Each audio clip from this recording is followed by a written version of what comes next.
Attention.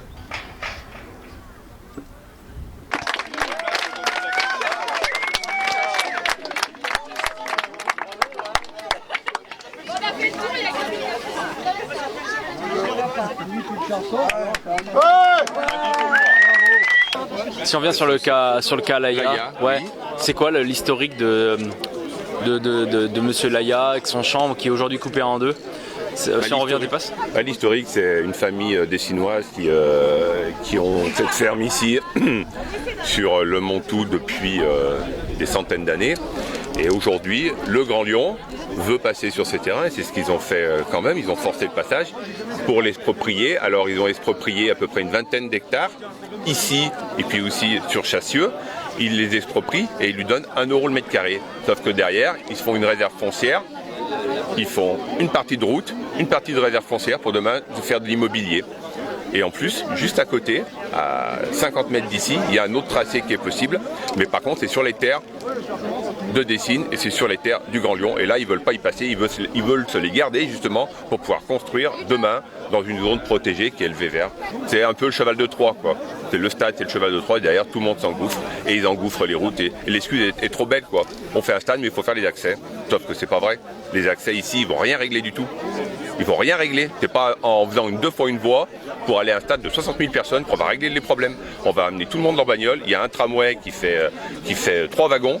On se fout de qui, quoi? Regardez la sortie du RER à Paris après un spectacle ou un match au Stade de France. C'est pendant 1h30, deux RER, un métro plein.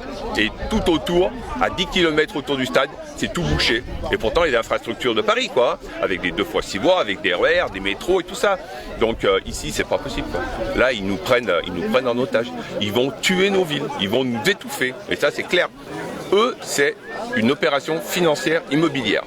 Ils vont acheter des terres à 1 € qu'ils vont revendre à 40 pour leurs petits copains qui vont les revendre derrière pour faire des immeubles ou des maisons à 300 ou 400. Ici, le terrain, il vaut 400 € le mètre carré. Il vaut 400 € le mètre carré. Sur le stade, il vaut 400 € le mètre carré. Ils l'ont acheté 40. Les terrains constructibles avec un permis de construire. 40 € ils les ont achetés. Aujourd'hui, c'est nos terrains.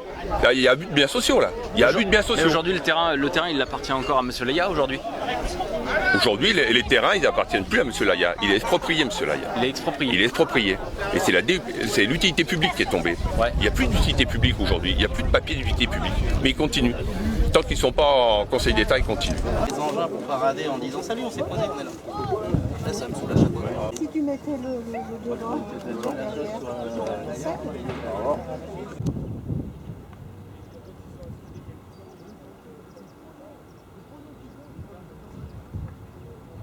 Bon, Philippe Laya, aujourd'hui, pas mal de monde sont sur votre champ, labouré, j'allais dire. Qu'est-ce que ça fait d'avoir tous ces soutiens aujourd'hui chez vous? Il faut appeler un chat et un chien. Donc mon terrain il n'est pas labouré. Moi je suis agriculteur donc je sais quand c'est labouré. Mais là c'est massacré. C'est défoncé par les bulldozers. Regardez un petit peu l'état où se trouve la prairie qui était tout enherbée pour les moutons, la pâture des moutons. Que les moutons donc pataugent dans la boue du matin au soir et du soir du matin. Il y a des bulldozers au milieu des moutons. Donc c'est inconcevable. Et qui plus est, donc c'est tout à fait illégal. Il devra arrêter les travaux immédiatement, remettre mon terrain en état et faire un changement de tracé que j'aurais proposé à Philippe Bonnet de la Chambre d'agriculture, au juge de l'expropriation il y a fort longtemps, M. Larocque. Il y a un projet alternatif qui pourrait passer un petit peu plus haut sur un terrain de la commune et qui plus est, je leur octroyais gratuitement un petit bout de terrain.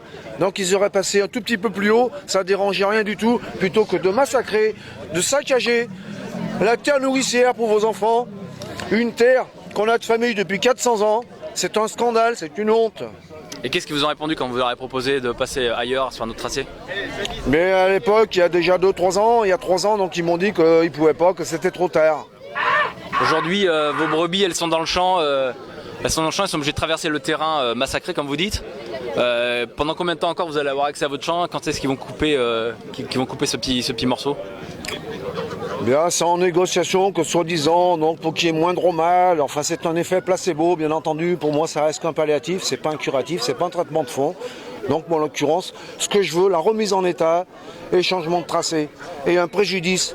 Le Pretium Doloris, préjudice moral, un préjudice physique. Moi, je mange plus, je dors plus, et je suis à bout, et je suis prêt à tout. J'ai plus rien à perdre, j'ai tout perdu. Je suis né ici, et je veux mourir ici, et dans la dignité. Et je préfère mourir debout que de mourir à genoux.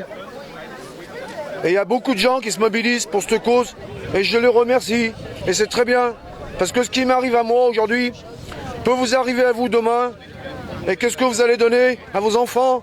Du béton? À manger quoi? Du ballon? Pour les milliardaires du pouce-ballon? C'est un scandale.